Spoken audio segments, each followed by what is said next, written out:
Welcome to Readers of the Lost Art with your presenter, Dr. Paul Anthony Taylor, a recovering academic.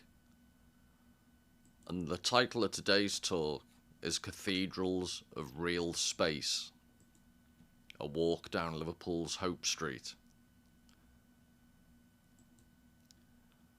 I adore certain symbols no less than you do, but it would be absurd to sacrifice to the symbol the reality that it symbolises.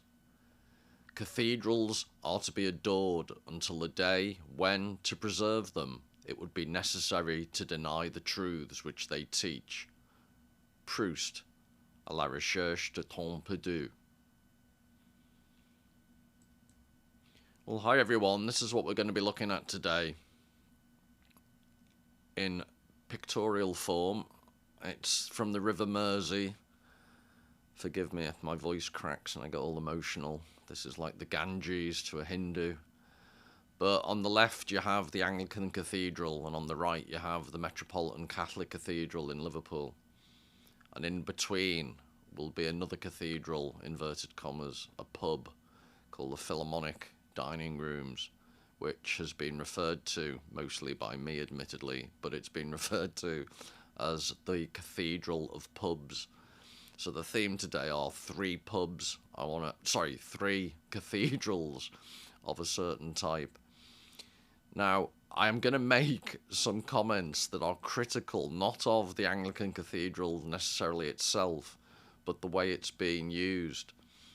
And I do not want anyone to accuse me of any anti-Protestantism, because it's not sectarian at all. If anything, my criticism is based on the fact the Anglican Cathedral and how it's been used isn't Anglican enough. So it's the lack of values rather than anything I've got against Anglicans, because I will be singing the praises, so to speak, of the Catholic Cathedral. So I'll address that innate bias I have, but please do not take it the wrong way. I'm not trying to be sectarian, even if any of you want to interpret it that way. So anyway, having made those paltry apologies, I've shown you this book in the previous videos, and today is not particularly theoretical. It's lots of images, you'll be glad to hear, and relatively little text. But I just wanted you to know that this is underlying this book, and its theories about visual art is underlying a lot of what I'm going to say. And also, while I was doing research on this, and I have introduced, because I'm going to go into much more depth, but I introduced ancient artifacts such as the Nama palette from ancient Egypt and the Coatlicue statue from Mexico City. And while I was doing all this, I was reading, and this book by David Summers is fascinating. And I thought, why not? Actually, I'm the last person on earth to value people's lived experience. But it did strike me, my homeland, Liverpool, there is a street called Hope Street, which I'll develop that idea as we go along. But at one end is the Anglican Cathedral you've just seen, the big brown, I think the technical architectural term is it's a big bugger. But you've got that huge big neo-Gothic cathedral, and you've got what the locals call Paddy's Wigwam. And between them is this pub, and they're all joined by one street, Hope Street. And it struck me that this notion of real spaces, and I won't go into the huge theoretical definition of real space as Summers defines it, but just I think a working definition is it's the opposite. It's in the world space as opposed to the virtual space that we increasingly are surrounded by in terms of images and in terms of we're always on screens. So real lived in space, symbolic space, space that means things to people at quite a visceral level. So that's just a working definition, and that's what I'll be looking at today. So I did promise you lots of images. This is the Hope Street lit up that I described, and this is Paddy's Wigwam, as the locals affectionately call it. And this is from the tower of the Anglican Cathedral, the big brown neo-Gothic building. So this gives you a sense, and you saw already how close they are together, which is, I'd suggest, as cities go, it's not often you get such huge cathedrals in such close proximity. But anyway, and while we're talking about cathedrals, this is, if you went past the two cathedrals I'm trying to work out, probably pretty much a straight line, but veering slightly to the right, you would get, these are very close together, as you can see, less than a kilometre apart, and in the middle is Stanley Park. But there's obviously the red, for anyone who follows football, that's the real football club. And it's quite sad, actually, to be serious for a second, that the Goodison Park, the Everton ground, which is another cathedral to football, this is the last season they're playing in that stadium, so they'll be transporting themselves to a purpose-built stadium right near the docks on the waterfront, which you heard it here first. There's going to be, win or lose, there's going to be some people throwing themselves in the Mersey after Everton games. I don't think they've thought this one through. But anyway, I'm going to reveal yet more bias.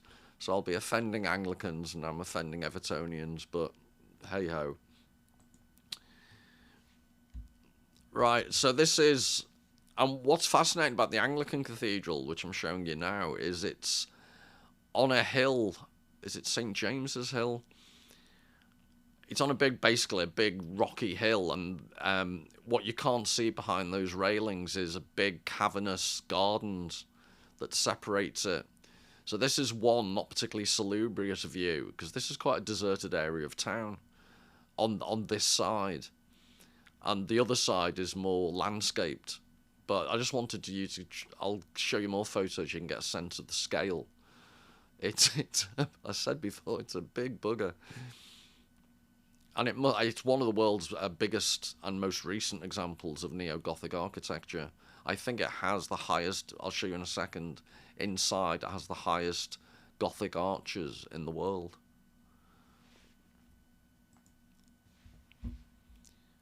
And this is, like I say, the more landscaped view. And as you can see, just the scale, it's very impressive. I'm trying to remember when it was, I think it was consecrated in 1917. I should have done the research, apologies, but I didn't want to get sidetracked by giving you all the history. You can easily look that up for yourselves.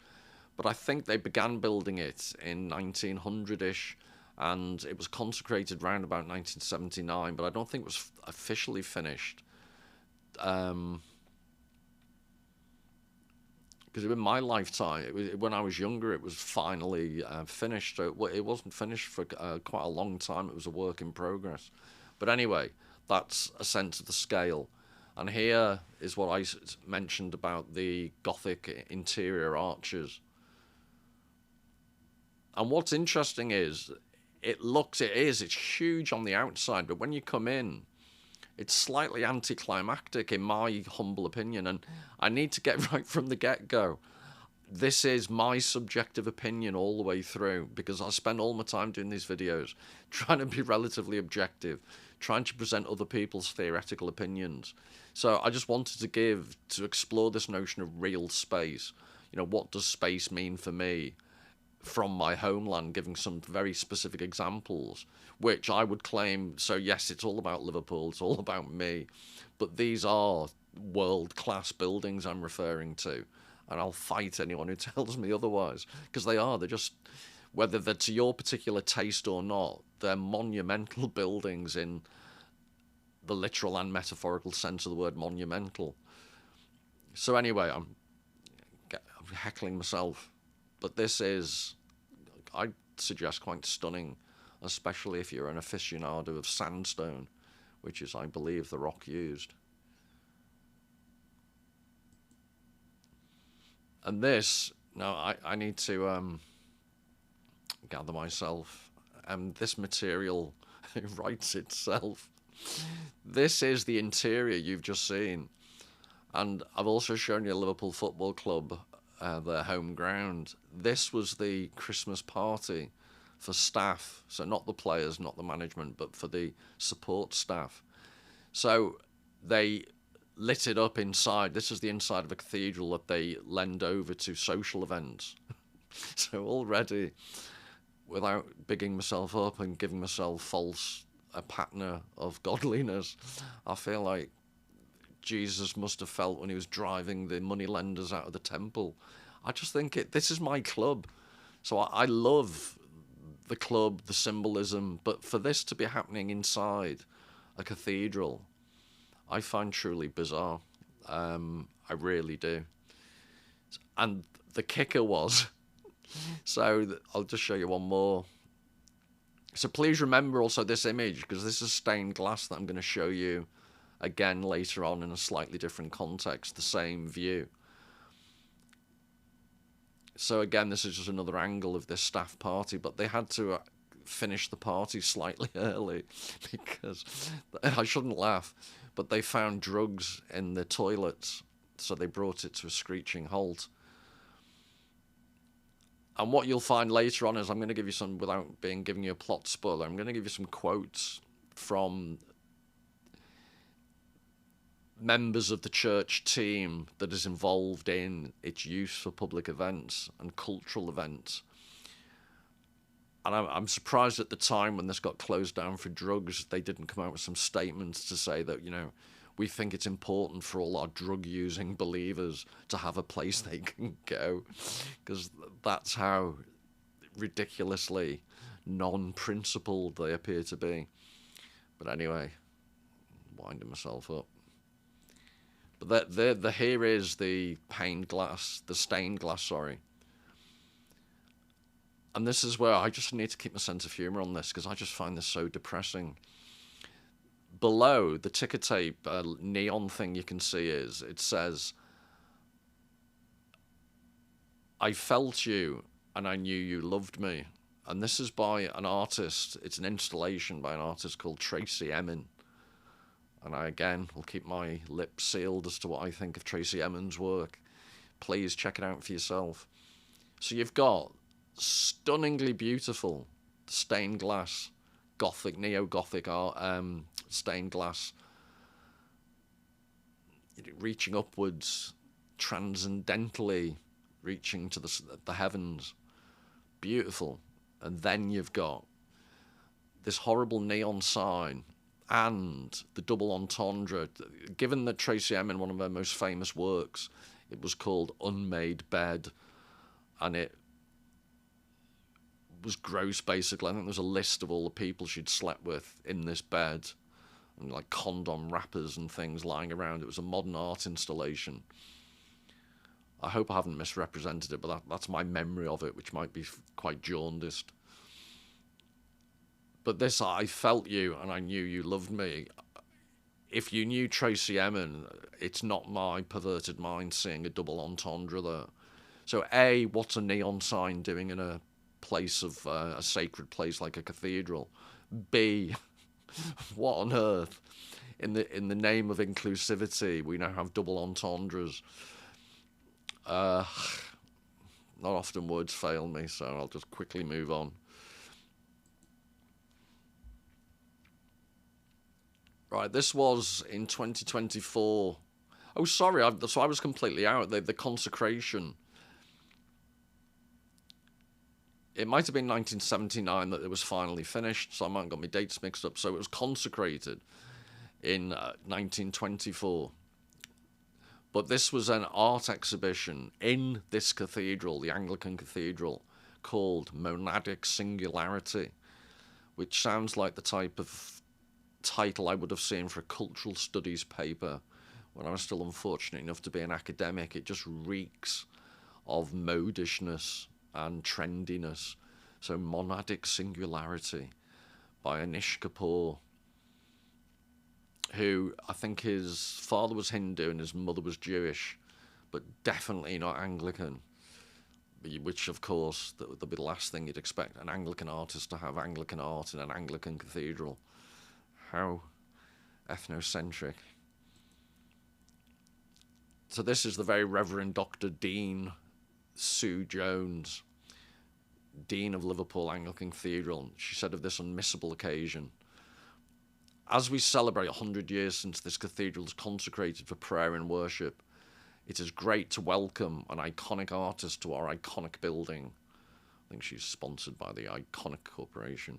The cathedral speaks of itself as a place of encounter, and we hope that people will come and encounter, she's got a thing about repetition, the art of Anish Kapoor in our magnificent space. You know, that was a magnificent space. Elisa Nocente, head of the cultural programme at Liverpool Cathedral and curator of the exhibition, stated, "It is an honour that Anish Kapoor has chosen to collaborate with Liverpool Cathedral in this landmark year. As one of the leading figures in contemporary art, he distinguishes himself by a unique visual language that embraces painting, sculpture, and architectural forms, provoking both wonder and uneasiness." Yeah, well, you're right about the latter. Kapoor's artworks transcend their materiality. We hope that they will resonate on a deeply physical and emotional level for our audiences. I don't think she understood how it would resonate at a deeply physical level, for me at least. Anyway, are you ready for this? This was one of the wonderful exhibits.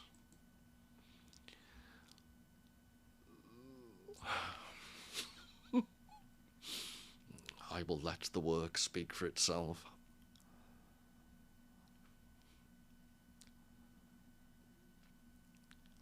So it just, you can tell it's a wonderful space, isn't it? There's no spatial anachronism there. Neo-Gothic, holy architecture screams out for a modern art installation, if you ask me.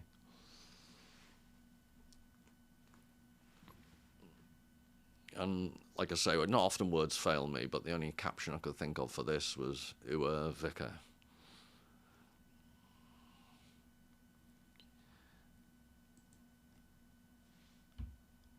And another one. And again, I'm keeping my lips relatively sealed.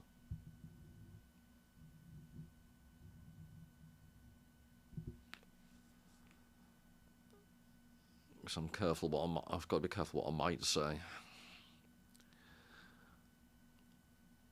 And then I was thinking about how annoyed and reactionary this makes me feel, this misuse of a sacred space. And it'll be interesting in the comments if there's any of you want to defend this use of a cathedral space and think it's a wonderful idea. Please do. But what's interesting is not far from this cathedral and the other cathedral I'm going to show you, it's known to the locals, this is very close by at the top of Bold Street. So it's almost like this is a almost triangulated distance at the top of a triangle between the two cathedrals, and this is at the apex. But this is, no one in Liverpool knows it as St. Luke's, but it's everyone, all the locals call it the bombed out church, and everyone knows what's meant by that. But my point here is that this, to me, is more authentically religious and sacred than what's become of the Anglican Cathedral. Because if you think back to the Proust quote I began this talk with, there comes a point when cathedrals give up on what they're supposed to be about, that you just have to likewise give up on them. And there's something poignant. This was, I should have given the context, this was bombed in the Second World War.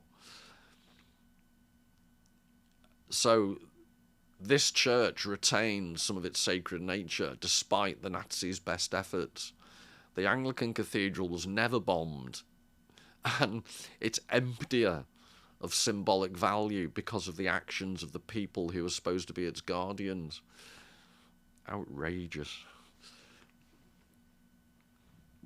So I'll end my Jeremiad against the Anglican Cathedral and what it's become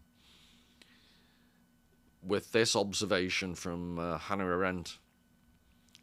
So she said, there are many great authors of the past who've survived centuries of oblivion and neglect, but it's still an open question whether they will be able to survive an entertaining version of what they have to say. So I only wish the guardians, like I say, the curators of the Anglican Cathedral had read and understood this quote, and maybe they wouldn't have committed their crimes against humanity.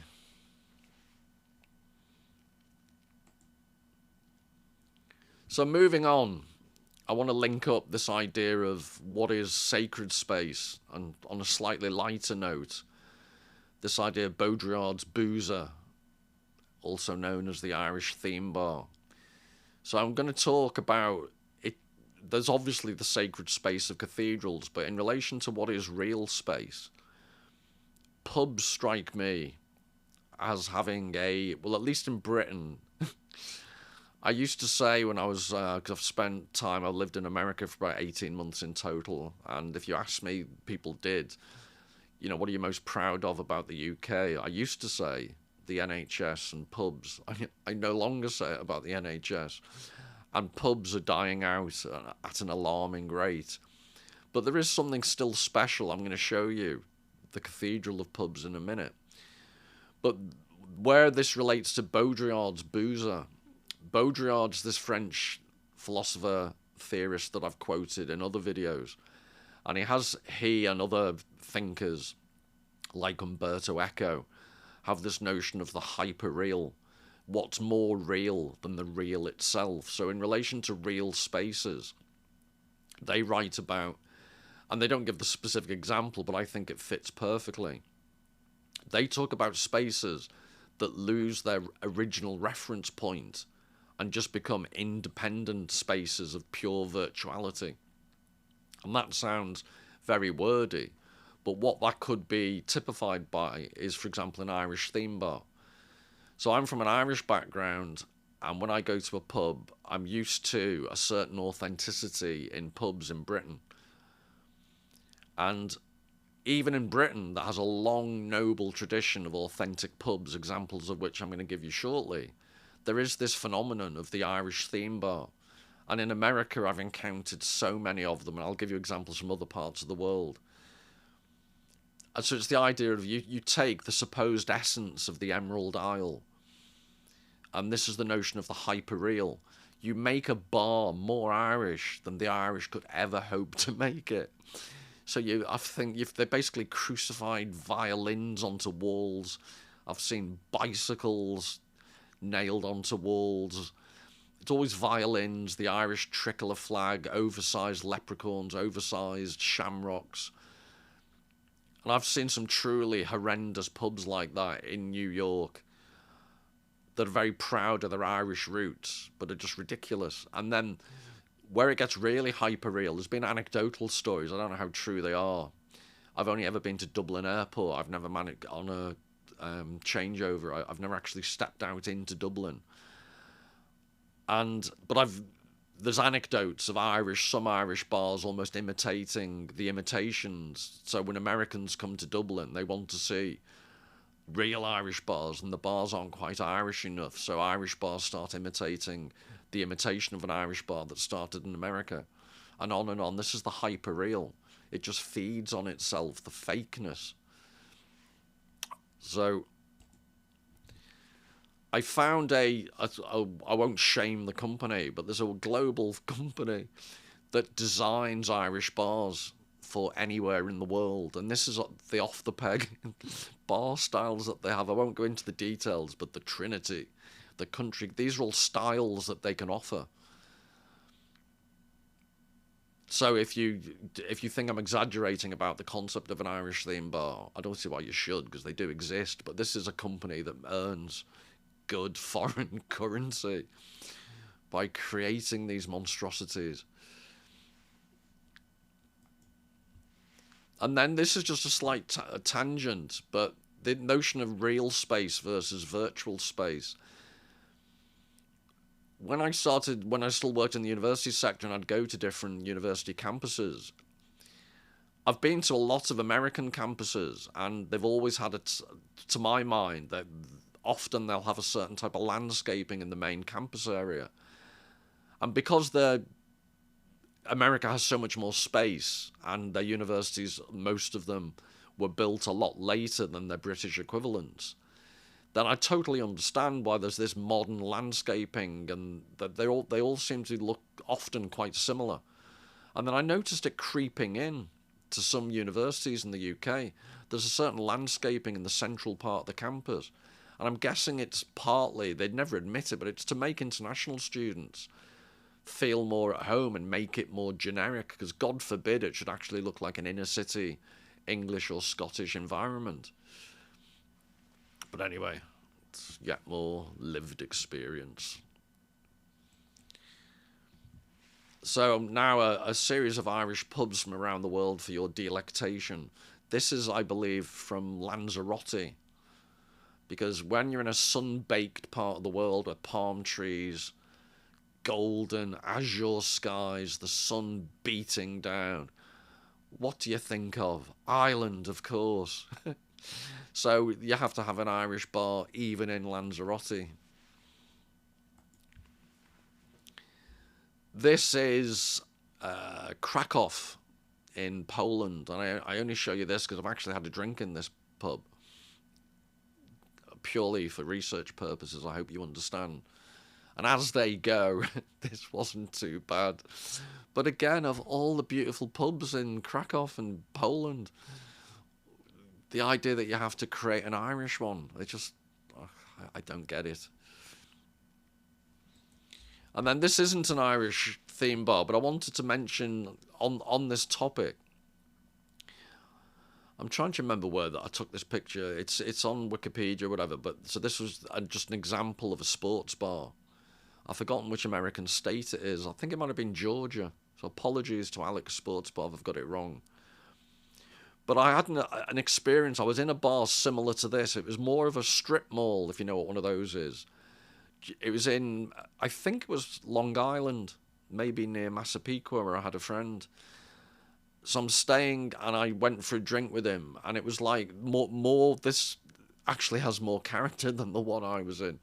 It, like I say, part of a strip mall, like a unit, like any other shop, and you sat there at a bar.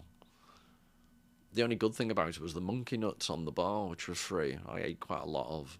But this is a generic sports bar, and I'm not trying to be snobbish, because it is what it is, rough and ready, and I'm sure I have a very good night there. But drinking in that generic space, the notion of real space, that could be anywhere. I find it difficult to explain why drinking in a place like that doesn't feel quite right. It feels like a non-space. But worse than that, like I say, that's rough and ready, but it is what it is. You know, it hasn't got great history to it. It's very basic, but I'm sure there's a wonderful atmosphere inside, and they're very nice people. But this, and I don't want to be seen to be picking on America, so I'm going to give you an example now from Edinburgh, where I spent 7 years, a very cold and miserable life. Now, my understanding is, I think I know which particular bar this is as well. This was opened in Edinburgh, and its self-proclaimed model is, it's a bar in Edinburgh, and it's supposed to be modelled on a Boston sports bar. A Boston Irish sports bar. That's the theme. Now, I'm no design expert. I'm slightly unsure as to why they've used the tiling from a public lavatory for the bar. That's one point I'd make. But the kitschiness. The whole point of a traditional Irish bar is you don't have bloody 4 or 5 TV screens above where you want to have a drink. And you probably don't need a mirror that says good drinks, because you've gone to the pub for a good drink and you know that's what you're going to get. But this is an example of the hyperreal. This is more real. But the idea that's decided, if you haven't been to Edinburgh, you may not be as puzzled as me. But given how many, there's a place in Edinburgh called the Grassmarket, where there's just, pubs, hundreds of year old pubs in a beautifully self-contained, cobbled, courtyard-like environment.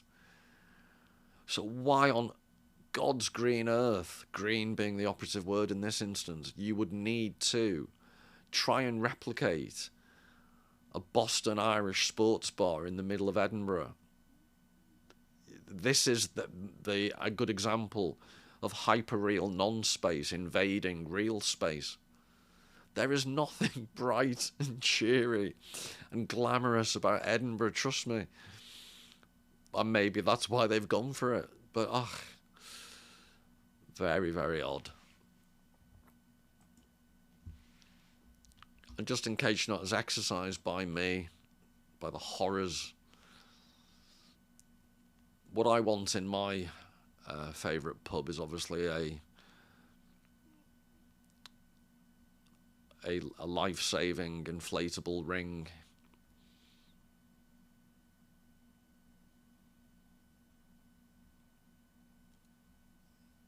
Yeah, wonderful.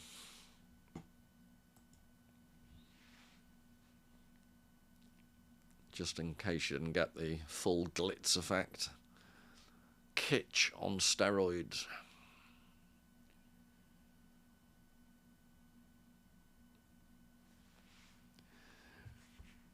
Right, so I haven't got that out of my system. Why again, if you're American and you like your Boston sports bars, God bless you, and knock yourself out, wonderful. But I'm now going to show you a reason why in Great Britain, of all places, why things like this are not needed. This is a pub in Chester that I've been to many times. For anyone who is in the Chester area, the first Monday of every month they have a backgammon club there. So it's a shout out to Graham Cornish and the guys. I haven't been there for a long time actually, but this is a stunningly beautiful pub. So my point is, these are the type of pubs that exist in the UK. Admittedly, this is a particularly nice one, but they're not that unusual. So why on earth would you toddle along to a Boston sports bar impersonating kitsch? Ugh. Anyway, it's from 1664, as you can see from the mullioned windows. And this is the beautiful, unruined, unkitsch inside.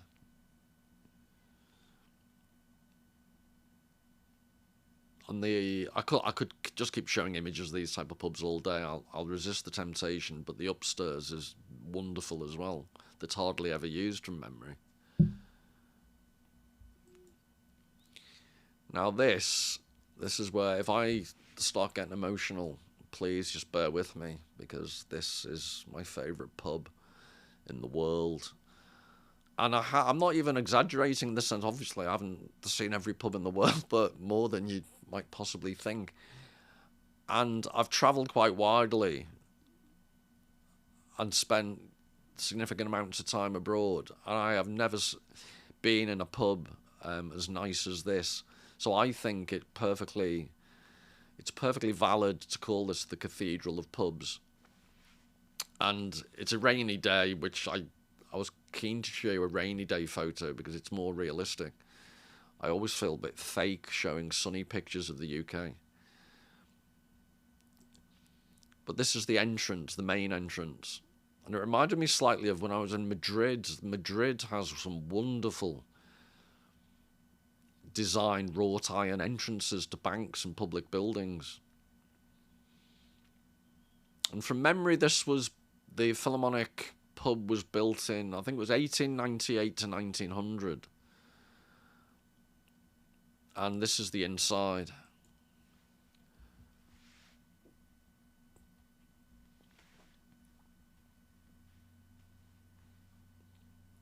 And it's slightly overlit, so it doesn't look that gaudy in reality. I'll show you some different lighting. But the advantage of this photograph is it brings out the details of the tiling that doesn't look like a public lavatory, in case the designers of the Edinburgh pub Boston sports bar are listening. And if you notice the mosaic floor, you'll see, I'm going to show you more details, the nature of the detail on the ceiling, the lamps, the cut glass mirrors everywhere, that I'm pretty sure you could not get craftsmen who could do that work anymore.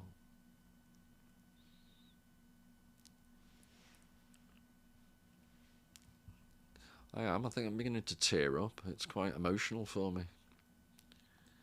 But let's soldier on. They have themed little side rooms, so Liszt and Brahms, these are little snug rooms that you can go into. And on the left you can see there's some copper work on the walls. It's just detail after detail. It's not plastic wood, it's real wood. There's that scene at the front, but that is much more like on a winter's day. That's what it genuinely looks like.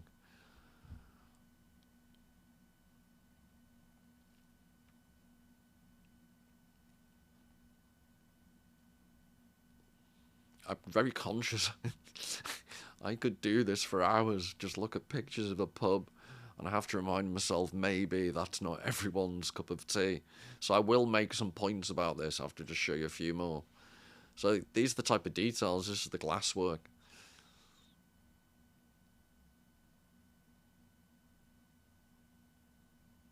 Admittedly, it doesn't have Irish scran written all over it, or good drinks, so I can apologise for that. That's the entrance, the main door as you go in. Like I mentioned, the cut glass.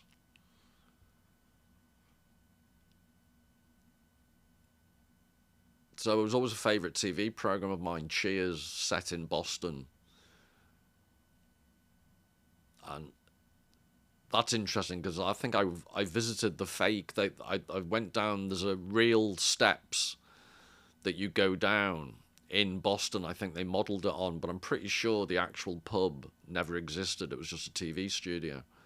Whereas if the Cheers pub had a dream incarnation in reality, if that makes sense, contradiction in terms, but if it could be embodied, the perfect pub, I would suggest this is how you'd enter Cheers. This is what it would look like. And this is some of the this is random detail. This is the snug from memory. This is just a small part, but the curved wood and the glass, and again, you can see some of the detail, just detail everywhere. With plenty of drops to drink, to paraphrase Coleridge.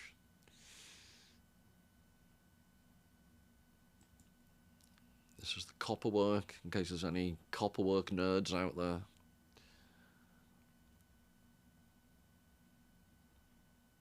So I think it's a lighthouse on some rocks, is what's being depicted. There's the mosaic for any handicraft enthusiasts. Beautiful mosaic floor.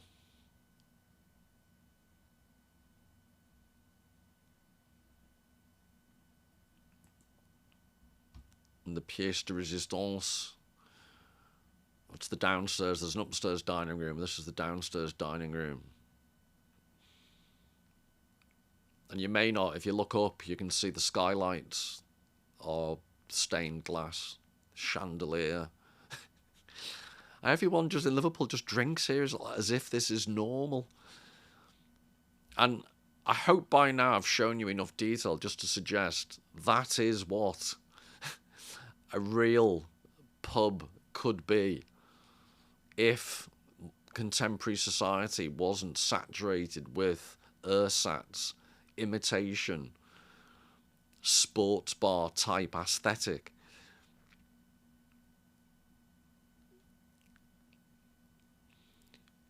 And from the sublime to the ridiculous, so I've shown you all the best parts.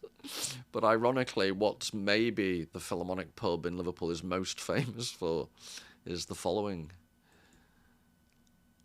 These are from the, and I'll explain in a second, but these are from the male toilets.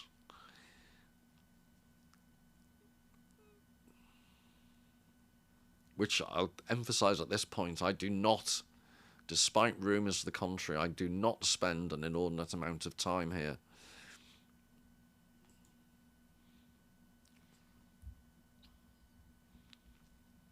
Yeah, I didn't want my face lurking in the toilet suspiciously. But how about those for toilets?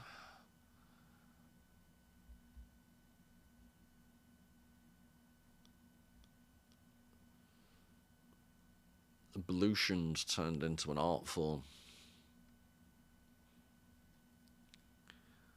And then, good old Liverpool sense of humour. This is one of the sandwich boards advertising the pub. Come in and see our famous toilets. But what, I don't mean to annoy any feminists out there, but because of the time it was built, it was basically a men's drinking den. And the female toilet, they didn't have one originally, I don't think, and they added one later on, and it's just incredibly bland. It's like a female versus a male peacock, I suppose. As you could see, the gentleman's toilet is quite glamorous. Apparently the women's toilet isn't. And quite often, you're just having a tinkle, and women will open the door and go, "Don't mind me, love, I'm just showing me friends." And they will show their companion the grandeur of the toilet. I'm not kidding, by the way. That has actually happened to me more than once. Now so you should have been able to tell from the previous pictures of the cathedrals that this is what's fascinating is the Philharmonic pub I've just shown you, which is on the left here, is almost exactly equidistant between the Catholic Cathedral and the Protestant Cathedral. So this is looking down Hope Street towards the Catholic Cathedral. So why this street struck me as such a brilliant example of real space is you've got the Protestant Anglican Cathedral I've just shown you and how it's been misused and turned into an ersatz virtual space, despite being one of the fifth biggest cathedral in the world, the Anglican Cathedral. It's huge. It's monumental, as I've said before. It is. You couldn't think of a more heavyweight example of reality and real space. And they're bending over backwards to try and turn it into a virtual space. Now, I expect them to do that to pubs. So Boston-themed sports bars. But in the middle of the same street, you've got a pub that stayed true to its original values. And I'm just pointing out how this acts as... It's not often a pub gets to take the moral high ground against a cathedral. But I honestly think in this instance, the Philharmonic dining rooms are more sacred than, at times, the Anglican Cathedral manages to be. I was going to say I'll be off the Anglican Cathedral the Anglican Cathedral's Christmas card list, but I don't think they celebrate Christmas anymore in case they offend any non-Christians. So I wouldn't have got a Christmas card anyway. Right, so at the end of that street, you can see Paddy's Wigwam. And this was a once a decade event where it was a sunny day in Liverpool. So it's being shown off to its best advantage.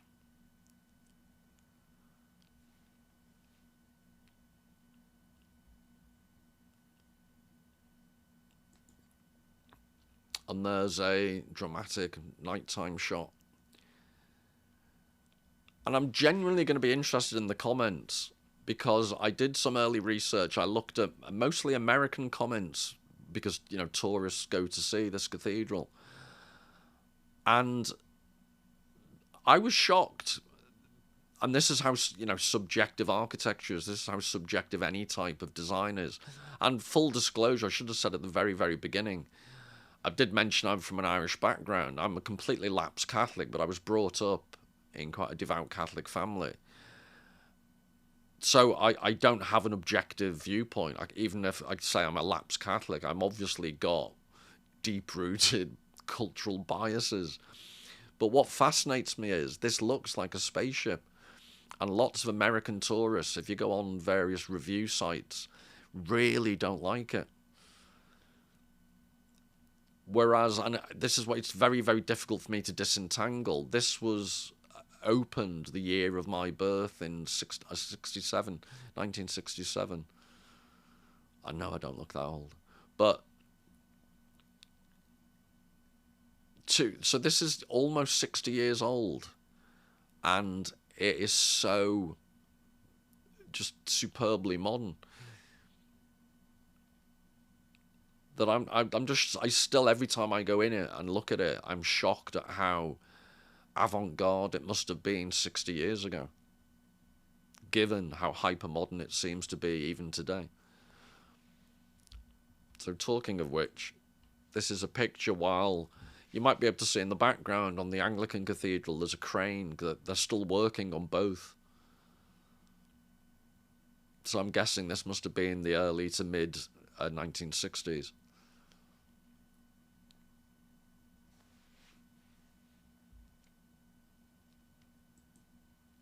And then this is the steps to the Catholic Cathedral, which reminds me, I'll go more into this when I look at, remember the Coatlicue Aztec statue. But when there are quite dramatic steps, and it just reminds me slightly of when you go up the steps to get your heart ripped out on an Aztec temple. It's not a million miles from this architectural impression. So that's the entrance, and you've seen the outside. Before I show you the inside, this is the original design that was never built because it just proved economically unfeasible.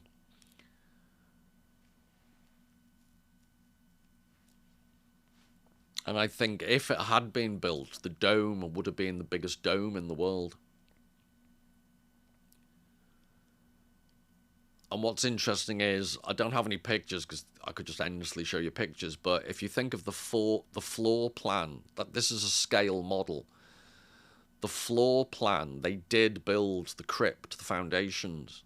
So there is a crypt underneath the existing modern Catholic Cathedral that shares the same floor plan as this. So you get a sense of the scale of what would have been. The crypt is just huge. But it's Byzantine, I'm guessing, would be the architectural style. But I honestly prefer the modern version, and this is why I'd be interested in feedback. Maybe you, like some of the American reviewers, just find this Paddy's Wigwam to be an abomination.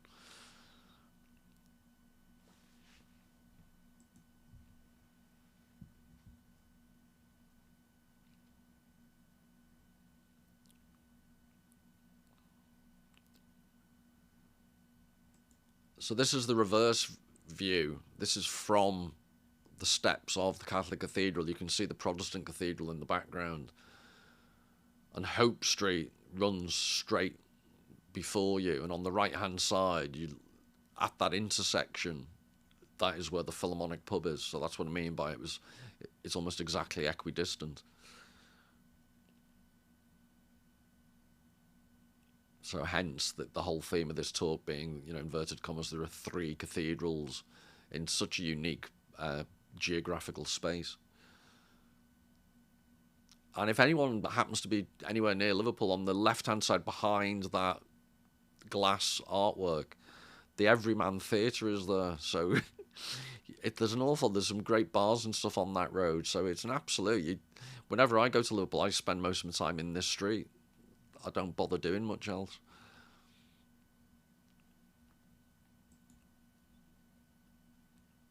Again, an authentically rainy day.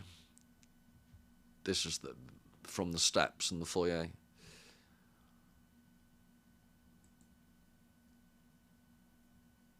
And again, I just find it unique that you're inside now and you can still see the Anglican Cathedral in the distance.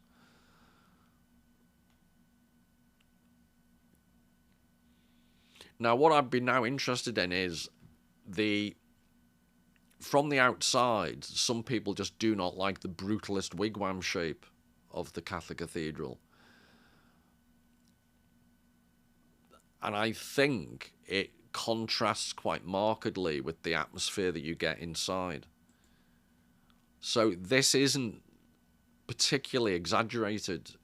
You really do get, depending on the light conditions outside, you do get this type of effect. There is so much stained glass cleverly used. And years ago, it'll be up in the attic somewhere on a bottom of a huge box, but I've got a photograph. I went through a photographic phase when all they had was single lens reflex and you had to get your film developed all the time. But using that red stained glass, I got a picture of the crucifix on the altar from the other side of the church, the cathedral, so that the crucifix was bathed in that light. And it was, without blowing my own trumpet, it was probably one of the best photographs I ever took. I had a special film that was incredibly light sensitive, because again, you didn't have all this digital doodahs. There was a bit of skill involved in photography in my day, I tell you. And on the right and left, you can see the Stations of the Cross, which I'll show you some close-ups. Beautiful. And this is one of the points I wanted to make. Rather than have Anish bloody Kapoor doing his monstrosities, what I do love about the Catholic Cathedral is the way it combines iconic Christian art in, guess what? This is how you should interpret the notion of iconicity and icons to the curator of the Anglican Cathedral. The artwork matches up with the theology and the belief system that the cathedral is supposed to represent. So that's why I wanted to contrast them. The Anglican Church have gone the theme park, hyperreal route. This is incredibly modern, but it maintains the notion of sacred space.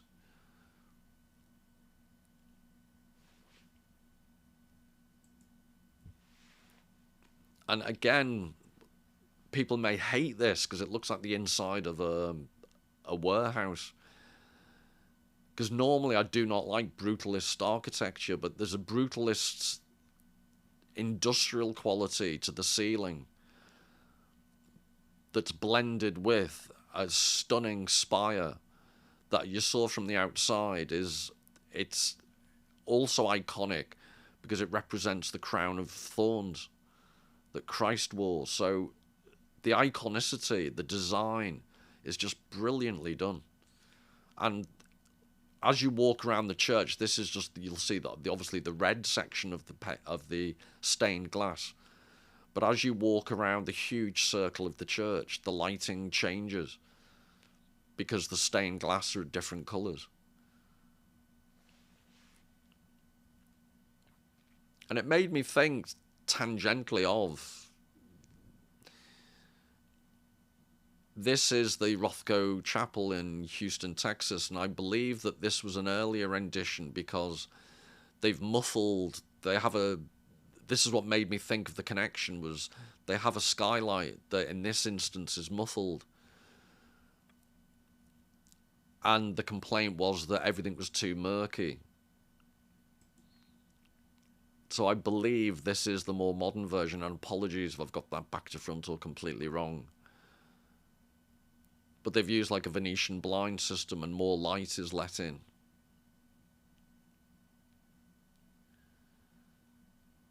And I'll be talking in depth about the Rothko Chapel at a future date, but it's just the shape and the skylight always reminds me of the Catholic Cathedral.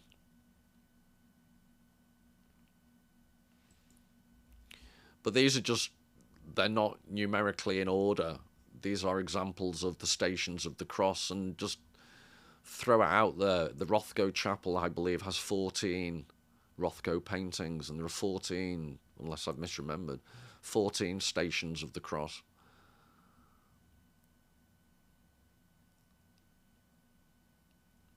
And forgive me if I've got the name wrong. I have a terrible, terrible memory for names.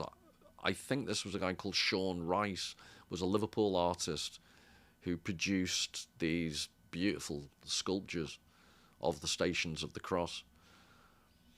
And the lighting, obviously there's artificial light, but I'll show you in a second that the natural light coming through the stained glass, the atmosphere is just amazing. So this is what I mean about the way in which the atmospheric light as well as the light above combine. I just think they're hauntingly beautiful sculptures. But I reiterate my point about this is art integrated with the space in a way that the Anglican Cathedral has seemingly chosen to do the exact opposite.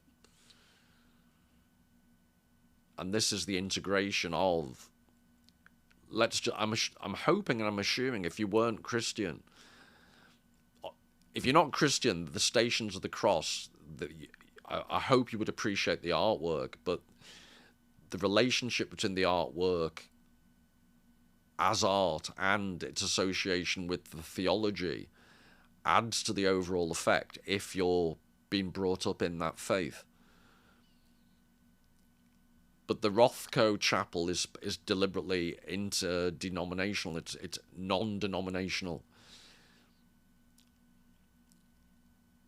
And I'd be curious whether people who've actually experienced the Catholic Cathedral being in it, because you just do not get the same sense, obviously, from just images.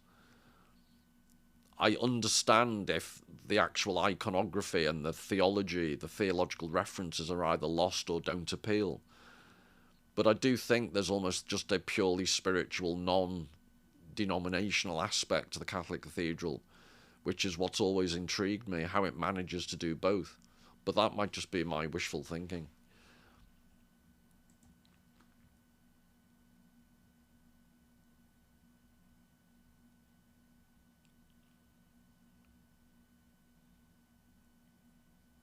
I think there's one more, but I just do think these are stunning pictures of the Stations of the Cross. I may do a full video, because I think there are better photographs that I'll try and get permission to use that are, you know, if I did some more research and just, or maybe it's just me, I just think these are stunning pieces of work.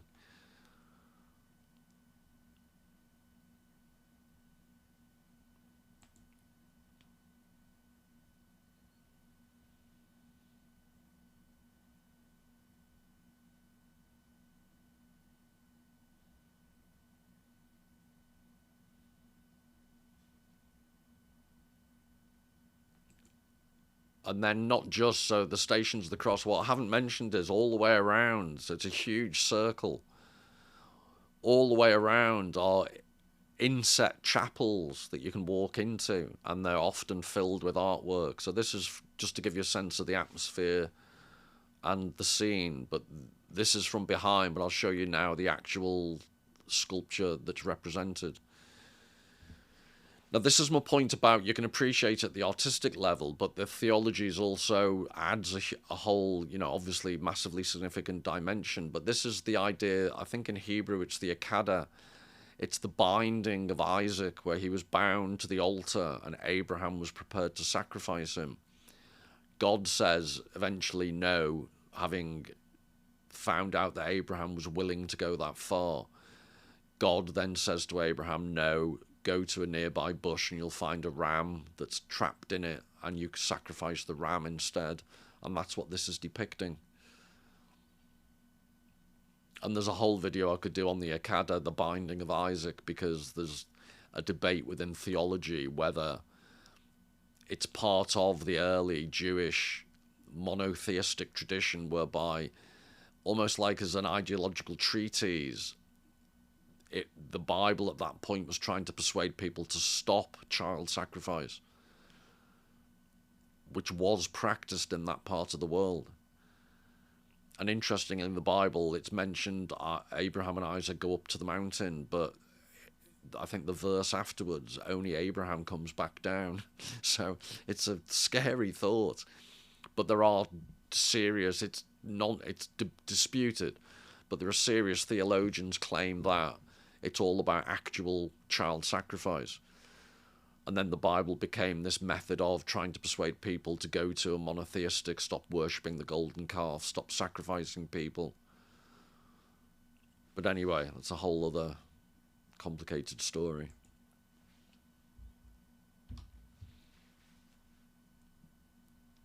And that just gives you the whole environment.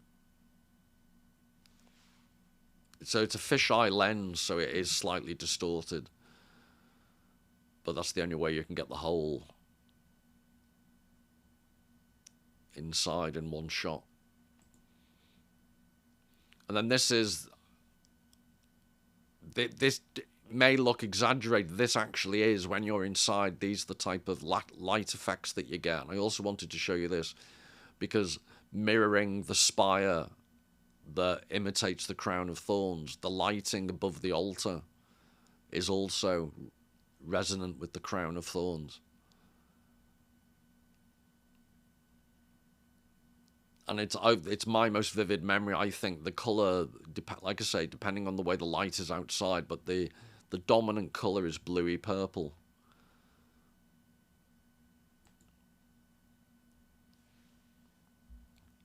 And that's just an example from the spire.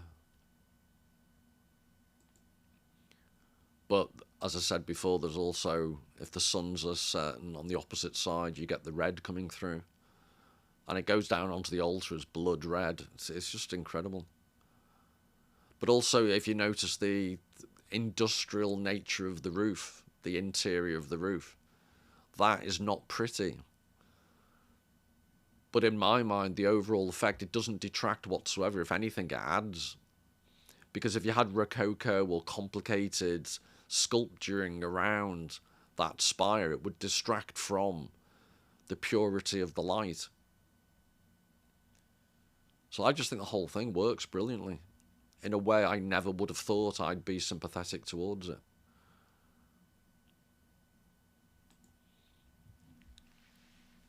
And this is from the spire looking down. I got my crampons on and climbed up there just for you. But again, I just calling planet Earth spaceship.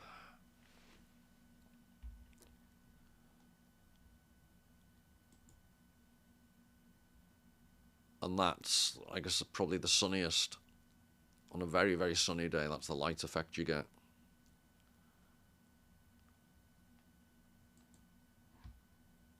And I only show you this one because on the right-hand side, you see it looks like a tunnel. There's a procession at the beginning of a mass. The priests and the altar boys come up through, it's like the basement of a sports arena. It's like an amphitheatre, and they come up this curving gradient.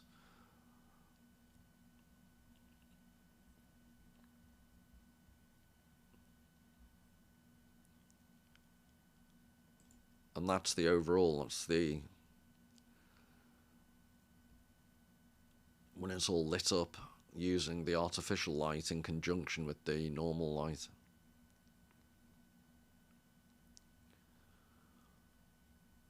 And finally, this is the spaceship waiting to take off.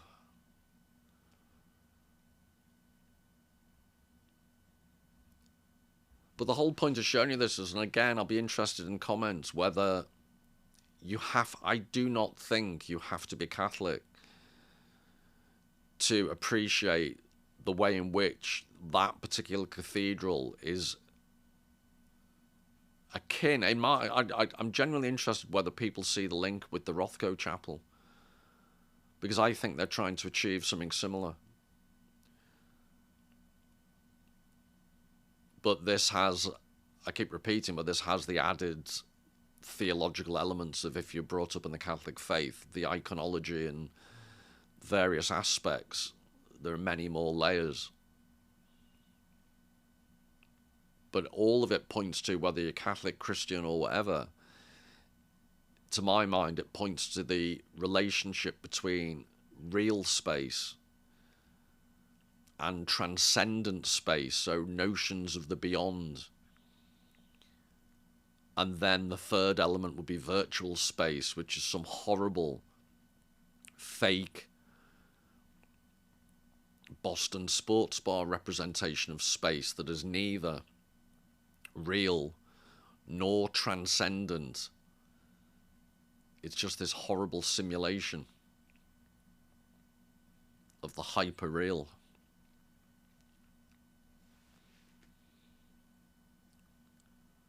So I hope you've enjoyed that. And this is the final image with the street sign. And I like this particular image because all of this is on Hope Street, but the Hope Street sign is in shadow, because the Philharmonic pub and the Catholic Cathedral, to me, maintain hope that real space still exists. But if you carry on to the Anglican Cathedral, if that's the sign of the future, the way things are going, well, my advice is get off to the pub, the Philharmonic, as quickly as you can, while you can. And on that dipsomaniac note, all the very best. Till the next time.